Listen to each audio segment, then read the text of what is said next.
Bismillahirrahmanirrahim. Alhamdulillahil alamin. Wassalatu wassalamu ala asyrafil anbiya wal mursalin wa ala alihi wa ashabihi ajmain. La haula wala quwwata illa billahil aliyyil azim.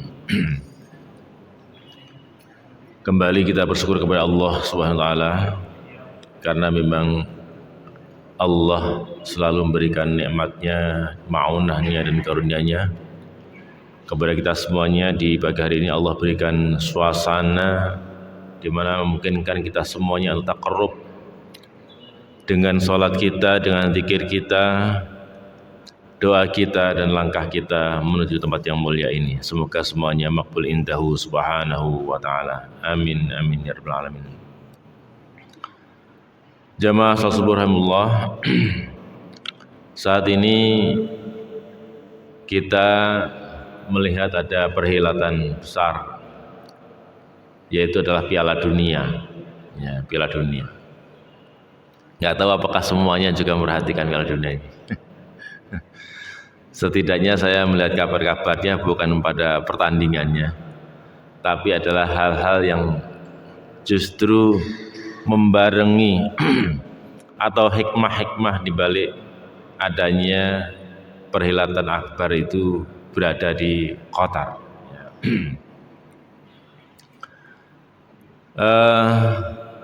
Satu hal yang mencerminkan bagaimana seseorang cukup yakin dengan jati dirinya, dengan identitasnya sebagai seorang mukmin, sebagai seorang muslim yang berpegang teguh kepada Al-Quran dan petunjuk Rasulullah Sallallahu Alaihi Wasallam tanpa bisa ditawar, bahkan balik menawarkan. Apapun nilai yang berseberangan kemudian itu ditangkal, dan sebaliknya kaum mukminin yang berada di sana menawarkan keindahan Islam. Sungguh di tengah kondisi dunia seperti ini adalah merupakan tindakan yang cukup langka, di mana kebenaran Islam dan kemuliaannya benar-benar dihormati, benar-benar kemudian diapresiasi, ditunjukkan dengan perhelatan yang sekian kuadriliun biayanya, tetapi dominasi, demonstrasi nilai-nilai Islam itu yang kemudian diajukan, ya. Sehingga kemudian grand openingnya itu diawali dengan tilawatul Quran, ya. Ini kan satu hal yang luar biasa, luar biasa. Dengan penduduk sauprit bahasa orang, melawan hegemoni dunia begitu luar biasa. Kita sebagai negara Islam terbesar, penduduk muslim terbesar dunia, ketika ada perhelatan G20, kira-kira apa sih nuansa Islam yang kita tengahkan? Kira-kira yang ada dalam benak orang-orang yang datang ke sana itu sudah terwakili enggak? Ada enggak nilai nuansa bahwa ini negara muslim? Itu bisa ditangkap oleh mereka dibanding dengan Qatar yang masih begitu kecil jumlahnya, luasnya, tetapi Masya Allah nuansa Islam yang begitu kentara. Tanpa malu-malu kemudian mereka menyampaikan bahwa kami adalah muslim, kami adalah mukmin. Tidak boleh lagi ada namanya simbol-simbol penyelewengan, ya, simbol-simbol ketidaknormalan. LGBT dilarang. Bahkan sekuat Jerman yang mau datang pakai pesawat, kemudian ada gambarnya yang warna-warni, gambar pelanginya, tidak boleh landing di Doha gara-gara ada simbol seperti itu, harus ganti pesawat. Nah, ini kan luar biasa. Kalau kamu main di sini silahkan ganti pesawat, kalau nggak mau ya silahkan pulang. Wah, ini satu hal yang luar biasa. Masalah muslimin rahimahullah, inilah keterus-terangan dan identitas yang membuat seorang manusia yang mulia ini dengan hidayah itu memang merasa berbangga, ya, merasa bahwa ini merupakan izzah, kemuliaan. Sebagaimana kata Sayyidina Umar, nahnu ummatun dalilah fa'azzana Allah bil Islam fa idza tarakna Islam azlalna. Kami dulu adalah umat yang hina, tidak diperhitungkan, sama sekali nggak diperhitungkan. Apa sih bangsa yang cuman ngembala kambing, hidup nomaden, tidak diperhitungkan. Fa'azzanallahu bil Islam, kemudian Islam datang dan buat kami menjadi orang-orang yang dimuliakan, diperhitungkan oleh berbagai negara. Masya Allah, ya, negara-negara superpower itu tunduk.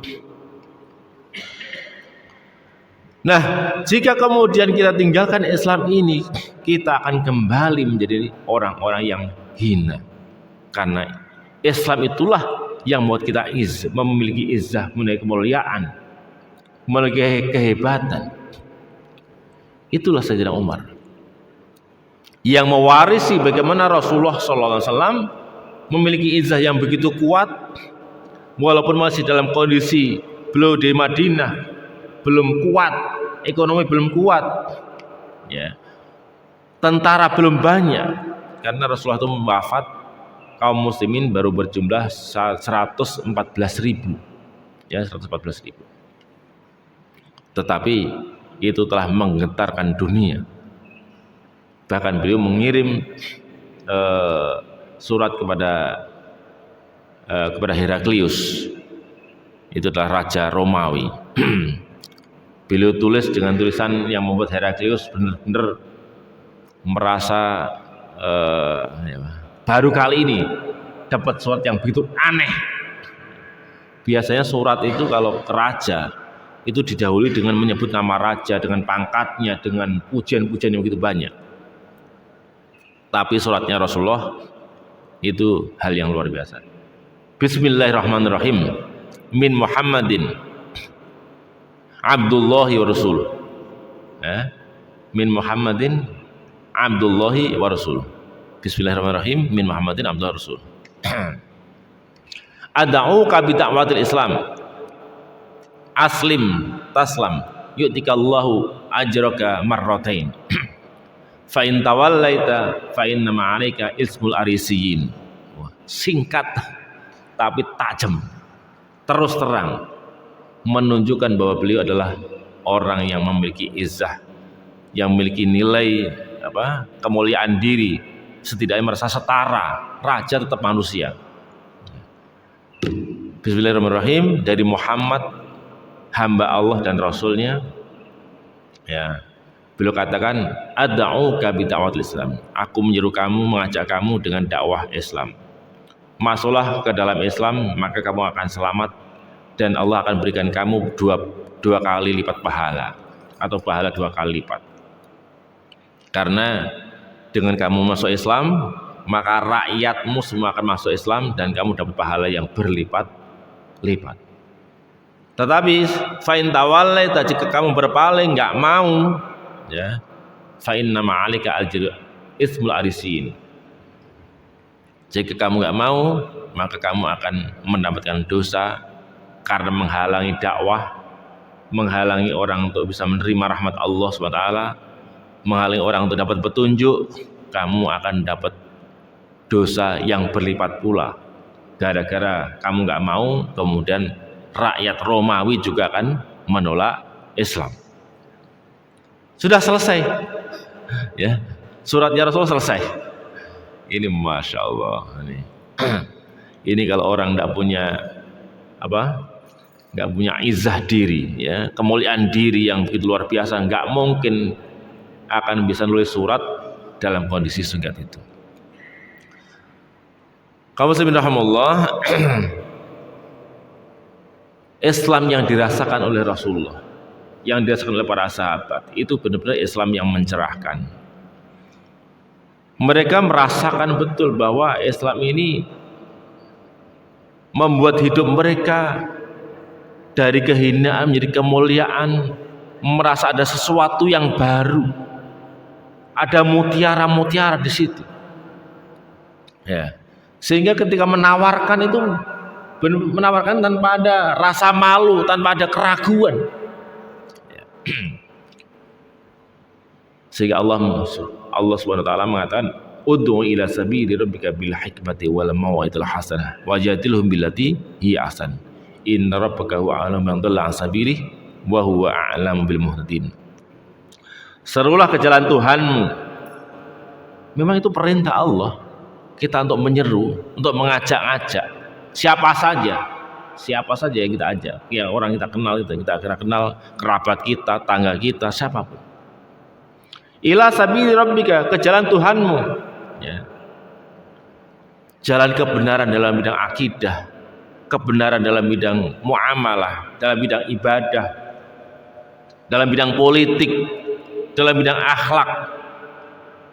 Banyak sekali tuntunan Islam yang mencerahkan dalam berbagai bidang, ya.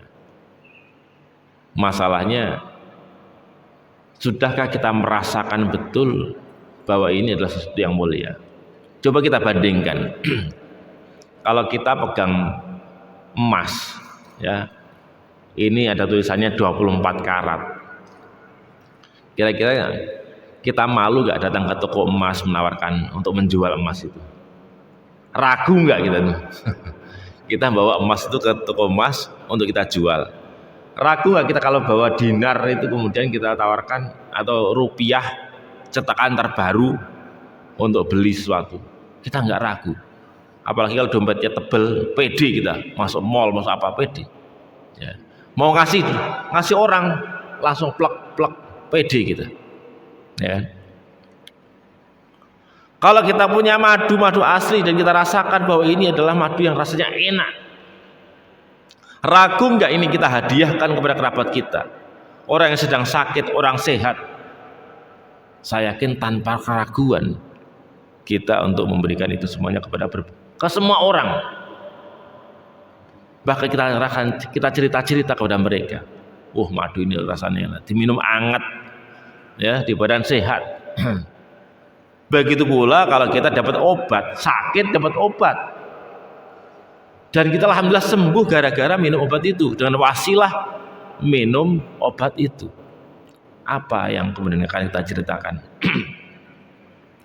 Hampir ketemu orang sehat, ketemu orang sakit, kita juga akan cerita, obat ini mujarab, luar biasa. Itulah jamaah rahimahullah, jika seseorang memang merasa yakin dengan apa yang dia genggam, yang dia bawa, apa yang dia rasakan. Masalahnya adalah, apakah kita ini sudah merasakan bahwa ayat yang kita bawa itulah ayat emas? Apakah ayat-ayat dalam Al-Quran sudah kita rasakan sebagai ayat-ayat emas itu, sehingga membuat kita yakin untuk bicara dengan siapapun dengan membawa ayat Al-Quran itu? Ya. Kira-kira kalau ketemu orang diskusi, kita nyampaikan ayat itu ragu atau yakin, itu masalahnya, ya. Kalau yang kita bawa, kita yakin bahwa ayat ini ada ayat emas, bernilai emas, insya Allah kita tidak akan ragu. Termasuk adalah sabda Rasulullah. Pertanyaan selanjutnya, apakah yakin bahwa sholat kita inilah ibadah emas yang memberikan solusi, memberikan jawaban, menjadi alat munajat kita, pendekatan kita kepada Allah Subhanahu wa taala? Ya. Sudahkah puasa kita adalah ibadah emas? Sudahkah zikir kita adalah zikir emas? Yang semua itu membuat kita pede untuk bicara, untuk menawarkan. Sebagaimana kita pede menawarkan emas tadi, menawarkan madu, menawarkan obat. Ya. Disinilah saya pikir masalahnya. Coba kita ingat-ingat, selama kita hidup menikmati Islam ini, sudah berapa kali kita menemui orang untuk kita ingin rasakan, kita yang menawarkan indahnya Islam. Ya, kalau ketemu orang di pesawat kah, di bis kah, ya, di tempat wisata kah, dimanapun lah, di tempat kita bekerja, sudahkah kita kemudian ada keinginan untuk menawarkan indahnya Islam ini, baik akidahnya, muamalahnya, ibadahnya, zikirnya, ayatnya? Berapa kali kira-kira ya kita tawar-tawarkan Islam ini? Sebagaimana Rasulullah itu bergerilya, Rasul itu bergerilya ke rumah-rumah, mendatangi rumahnya orang, ya, mendatangi orang yang sedang beternak, mengembala. Kalau pas ada musim haji, beliau mendatangi perkemah-kemah. Itu beliau datang perkemah-kemah, menawarkan Islam ini. Itulah Rasulullah SAW. Walaupun di belakangnya ternyata ada orang yang besar, ya, mengatakan setiap kali Rasulullah ngajak masuk Islam, maka di belakangnya ada orang yang jangan, pembohong dia. Ya, siapa itu? Itulah paman beliau sendiri, Abu Jahal. Abu Jahal. Ya. Walaupun Abu Jahal itu sebenarnya secara sembunyi-sembunyi, Abu Jahal bin Harb ini sebenarnya respect, cuman karena faktor gengsi. Padahal dia adalah orang termasuk 3 orang yang mencuri-curi dengar bacaan Qur'annya Rasulullah SAW di malam hari bersama dengan Al-Akhnas bin Suraik dan Abu Sufyan. Ya, ini adalah Abu Jahal. Ya. Itulah yang dijalani oleh Rasulullah SAW. Beliau bergerilya untuk menawarkan Islam, menulis surat, mengutus para utusan ke berbagai ke raja-raja. Ya. Begitulah Rasulullah merasa percaya diri karena benar-benar yang beliau pegang adalah, yang beliau tawarkan adalah sesuatu yang luar biasa, yang bernilai. Ya. Kembali lagi kepada kita sebagai umat Muhammad SAW yang merindukan kita nanti bersama di surga bersama Rasulullah SAW untuk diakui menjadi umatnya. Bahkan kita juga ingin diakui menjadi pewaris, ya, pelanjut misinya. Sudah seberapa jauh kita mengikuti jejak Rasulullah SAW untuk nawarkan Islam, ya, nawarkan Islam. Kalau kita punya tempat kerja, sudah berapa aturan-aturan di tempat kerja kita yang itu mencerminkan nilai-nilai Islam, ya, yang itu di bawah kekuasaan kita. Kalau kita tinggal di satu komplek atau perkampungan, kira-kira sudahkah rumah kita itu kita berikan indikasi bahwa kita seorang muslim, ya, yang itu memang menawarkan keindahan. Walaupun memang untuk menawarkan Islam itu dengan berbagai macam cara. Ud'u ila sabili bil hikmah, dengan cara yang bijak. Bagaimana yang penting pesan Islam itu masuk. Kalau punya rumah kita bersihkan, kita rapikan, menandakan bahwa yang punya rumah itu adalah orang muslim, orang mukmin. Sayyidina Umar itu ke Mekah. Ketika ke Mekah melihat rumah-rumahnya penduduk Mekah yang muslim ini, ternyata halamannya itu masih kotor. Ini seorang khalifah. Apa beliau katakan? Ya ahla Makkah, kummu afniyatakum. Ya, wahai penduduk Mekah, sapu rumah kalian itu. La takunu kal Yahud, jangan kamu seperti orang Yahudi yang rumahnya kemproh. Ya. Kamu itu membawa bendera Islam. Kalau punya rumah, rumahmu harus bersih, harus rapi, pantas ditempati orang muslim, pantas ditempati orang mukmin. Oh, ini loh, ya, luar biasa ini. Kalau jual beli juga masih membawa bendera Islam, ya. Maka tidak boleh di pasar orang beriman, pasar di kaum muslimin itu ada kecurangan, tidak boleh. Maka Sayyidina Umar termasuk orang pertama yang menugaskan atau memiliki pegawai namanya al-hisbah fisuk, seorang pengawas pasar. Seorang pengawas pasar yang beliau tunjuk itu dan namanya Asy-Syifa. Asy-Syifa itu seorang wanita yang cerdas. Ya, beliau sering memberikan pertimbangan kepada Umar bin Khattab. Ini sebagai pengawas pasar keliling, ya, dicek mana jualnya bener enggak, bagaimana cara menatanya, yang dijual itu barangnya bener enggak, dicampur atau enggak, palsu atau asli. Itulah Sayyidina Umar. Dan beliau mengatakan la yabi'u bisuqina illa man yafqah. Tidak boleh jualan di pasar kami ini kecuali orang yang ngerti tentang fikih, ngerti aturan jual beli. Wa illa aqal riba sya'a amba. Jika tidak, maka dia akan makan riba baik sengaja atau tidak sengaja. Itulah standar-standar yang dilakukan oleh orang-orang yang memiliki tetesan iman pada dirinya. Nah, dan sebenarnya kalau itu terkait dengan pasar misalnya, itu juga tetap menjadi peluang dakwah. Bagaimana kalau memang pasar itu tempat orang Islam, itu mestinya pasarnya besi, resik, ya, tertata dengan baik, ya, tidak sampai kemudian berpapasan atau diaturlah cara bagaimana itu tidak bertemu laki-laki perempuan dengan empet-empetan. Ini ciri pasarnya orang mukmin, orang muslim. Tapi masalahnya siapa sih yang perhatikan sampai pada tingkatan seperti itu? Bahwa pasar itu merupakan peluang dakwah, dagang peluang dakwah, olahraga peluang dakwah, ya, perusahaan peluang dakwah, perkampungan peluang dakwah, pertanian peluang dakwah. Masya Allah, inilah sebenarnya pikiran yang semestinya dimiliki oleh orang yang ingin mengaku dan ingin diakui menjadi penerus risalah Muhammad Sallallahu Alaihi Wasallam. Ya. Nah, kita saat ini dapat contoh tadi dari Qatar tadi, ya, dapat contoh. Ini saya pikir satu hal yang membuka cakrawala kita, ya, di tengah kemodernan ini. Jangan sampai silau dengan harta, silau dengan aturan-aturan yang sebenarnya dibikin oleh orang yang punya misi juga sebenarnya, ya, punya misi juga. Alhamdulillah, kalau Pak JK tahun 2016 dia katakan UNDP itu mau menggelontorkan berapa? 180 miliar rupiah untuk mendukung kampanye LGBT. Ya, alhamdulillah kita menolak.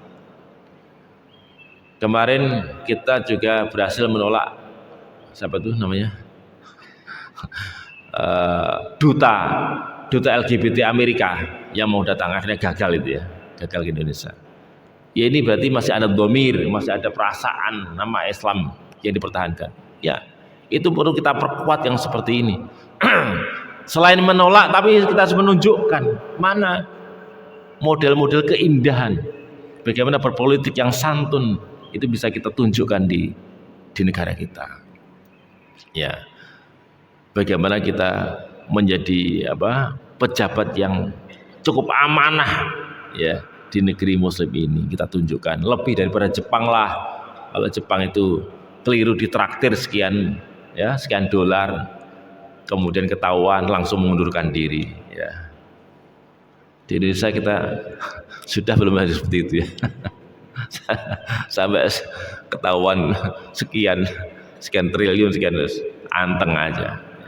Ya, mestinya pertunjukan nilai-nilai keislaman ini bisa lebih potensial kita tunjukkan di sini. Namun sayangnya, masya Allah, memang keindahan Islam itu belum benar-benar dirasakan.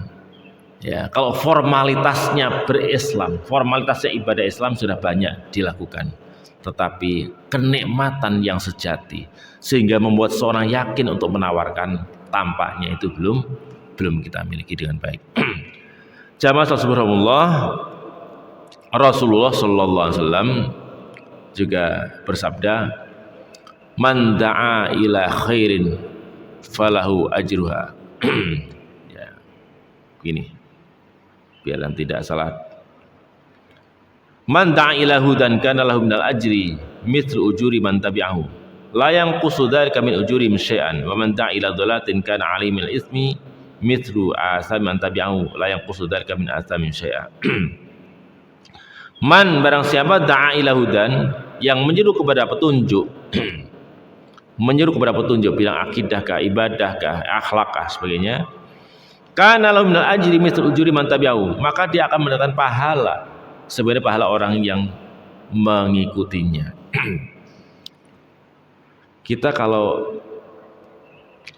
berhasil ngasih petunjuk kepada seorang, menyadarkan orang, itu kita punya multi level pahala yang berlipat-lipat.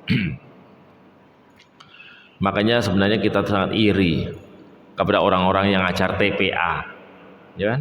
Ngajar TPA itu loh, ngajar anak-anak kecil, abata saja, ya, abaa dan sebagainya, yang sampai terantar untuk bisa baca Quran. Kenapa? Karena begitu diajari untuk bisa baca Quran, mungkin 6 bulan atau 3 bulan bisa baca Quran, apa yang terjadi? Setiap kali dia mengeja membaca Al-Quran, di mana satu hurufnya itu satu kebaikan dibalas dengan 10 kebaikan, maka si ustadz ini dapat pahala terus menerus, dapat kiriman.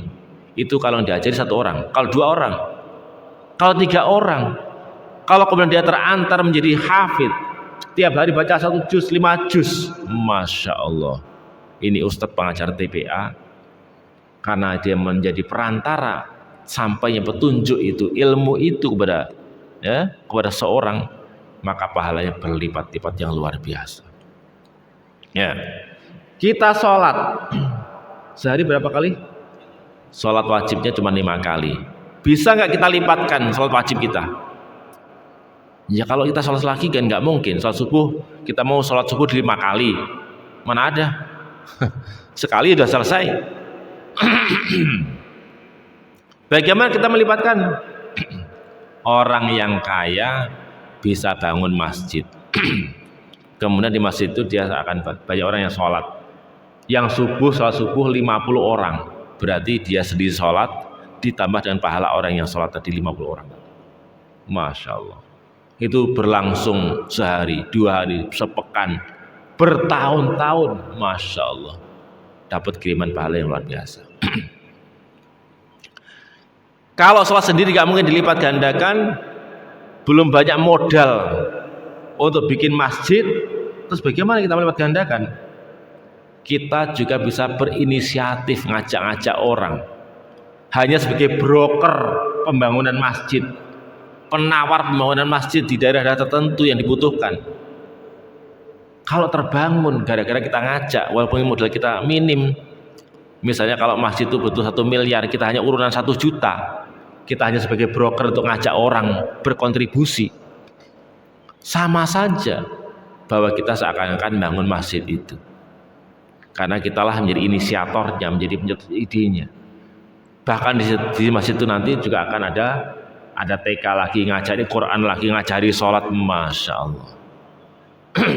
Ini loh peluang dakwah dan peluang untuk mendapatkan pahala yang luar biasa. Cuman masalahnya pahala itu mah nggak ketok, ya. Pahala itu nggak kelihatan. Andaikan pahala itu kelihatan, itu masya Allah mungkin orang akan berduyun-duyun, ya. Ke masjid begini mungkin al-iman itu nggak akan cukup. Ya. Itu yang dikatakan oleh Rasulullah, laukana araqon saminan la tauhuma walau habwan. Andaikan setiap kali orang sholat itu dapat tulang yang masih ada sedikit dagingnya, pokoknya setiap kali sholat itu ada jatahnya, ada kelihatan pahala yang nampak, pastilah orang-orang munafik itu semua akan datang ke masjid untuk sholat jamaah walaupun harus merangkak. La atauhuma walau habwan. Sholat isya, sholat subuh yang paling berat, pasti juga mereka pun juga akan datang. Masalahnya pahala itu nggak nampak, ya.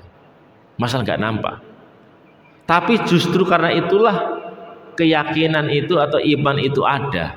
gara-gara ada janji yang tidak nampak, itu memerlukan adanya iman. Ya. Kalau nampak, gak usah beriman, orang sudah berebut, ya. Apa itu kemarin? Ada BLT, ada kalau pas korban itu ada keplek itu ya.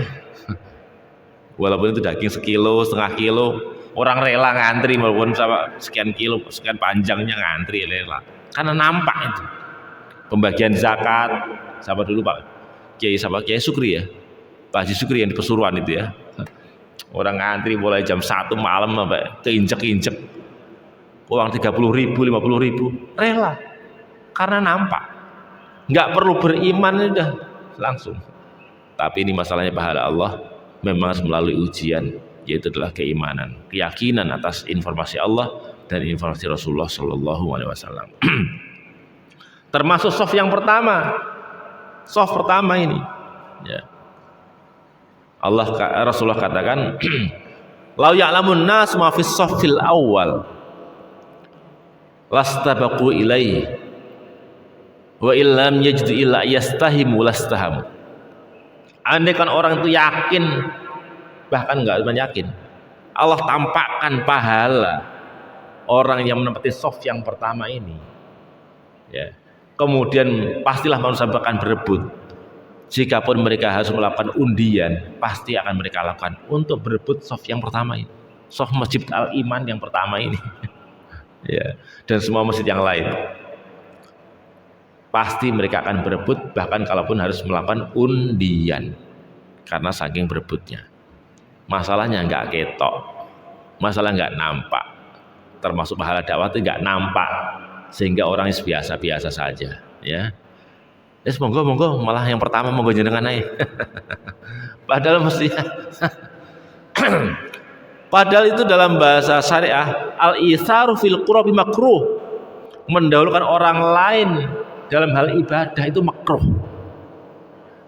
Wa fi ghairiha mahbub, untuk urusan duniawi itu lebih dicintai, itu disunahkan. Kalau pas makan monggo njenengan rin, itu lah makan. Ya, prasmanan itu silakan monggo njenengan rin. Tapi untuk ibadah begini nggak boleh. Bos, antum aja di depan, samanya aja di depan, saya di belakang aja. Itu malah makruh itu. Ya. Karena berarti tidak menghormati Allah Subhanahu wa taala. Mesti kalau kita menghormati seorang, kita berada di depan itu kan lebih menghormati orang yang, ya. Kalau ini adalah pihaknya adalah Allah Subhanahu wa taala. Semakin kita berebut di depan berarti semakin ingin dekat dengan Allah, berarti kita sedang menghormati Allah Subhanahu wa taala. Maka makruh. Ada air wudhu cuma sedikit. Walaupun itu takmir masjid, walaupun siapa nggak boleh kemudian, oh silakan jenengan aja yang wudhu duluan, saya tak belakangan aja, nanti kalau nggak ada saya tak tayamum. Enggak. Air wudhu ya kita yang wudhu duluan, siapa yang dapat itu duluan dia duluan. Ya kan itu ibadah urusannya. Bukan untuk monggo itu sebagai apa? Akhlak yang baik itu ada makomnya, ada tempatnya gitu ya. Nah, ya inilah beberapa hal yang saya pikir penting untuk kita review. Sekali lagi yang sangat penting adalah bagaimana kita menikmati Islam dan merasakan keindahan Islam, kemuliaan Islam, sampai kita yakin bahwa Islam adalah yang mulia, Islam adalah yang bernilai.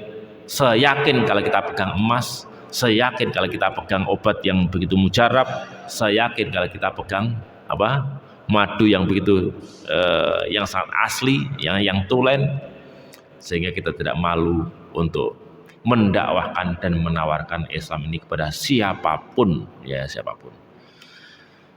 Termasuk mendemonstrasikan Islam. Ya. Kalaupun kita punya mobil, ya, baguslah kalau kita ada tulisan sholawat kah, ada ayat Al-Quran, hadza min fadli rabbi, nggak apa-apa. Ya biar orang tuh baca. Ya. Kemudian kalau mobilnya tulisannya ada ayatnya, kalau di jalan jangan ngelanggar lampu merah. Ya. Mau ada tulisan ayatnya, pas lampu merah terobos, waduh, wong Islam ini. Mobil ada ayatnya, nanti buang sampah sembarangan. Saya itu kalau gregetan ya loh, pas lewat mobil buka jendela langsung buang sampah. Mesti lihat ini, sopo wong ini. Oh ternyata wong ini Biasanya yang dari daerah tertentu yang rada sipit-sipit itu. Masya Allah. Jangan sampai memalukan juga kalau sudah bawa nama Islam ini harus bertanggung jawab ini. Tapi itu adalah bagian daripada dakwah. Orang yang punya truk saja itu seringkali jadi bahan dakwah menurut mereka kok. Dakwahnya apa itu? Ada gambar wanita, tulisannya apa? Itu punya truk aja enggak. Mereka dakwah kepada dakwah kepada kesesatan saja enggak malu-malu. Apalagi kita punya mau dakwah kepada yang luar biasa, mosok malu untuk tulisin ayat, pesan-pesan yang baiknya. Semua bisa menjadi ladang dakwah. Dan orang itu bisa kemasukan pesan itu bisa melalui apa saja. Boleh jadi dengan membaca pesan di mobil kita banyak orang yang sadar. Ingat waktu sholat misalnya. Sederhana sekali. Jangan lupakan sholat. Ini luar biasa saya itu. Ya, ini truk tapi tulisannya jangan lupakan sholat. Wah, ini kan kita lihat saja itu jadi sejuk itu. Jadi sejuk. Nah, dengan begitu kita insya Allah juga akan termasuk kalau kita jalan kemana, kalau kita pakai baju yang kalau memang tepat dipakai baju sopan, ya kita misalnya di kereta kah, di pesawat pakai baju muslim, itu kan mau macam-macam kan juga akan kepikir, wah pakai baju muslim harus macam-macam. Ya, termasuk mendawai diri kita sendiri, mengendalikan diri kita sendiri. Kalau kita pakai atribut orang yang beriman, orang yang Islam, insya Allah juga akan lebih terkendali dengan baik. Semoga dengan demikian jamaah subhanallah kita mampu benar-benar membuktikan diri orang bangga dengan Islam dan juga bangga untuk menawarkan Islam dan menikmati Islam ini. Kemudian kita akan terantar menjadi umat Muhammad sallallahu alaihi wasallam sejati, mendapatkan syafaatnya di surga bersamanya. Amin amin ya rabbal alamin. Assalamualaikum warahmatullahi wabarakatuh.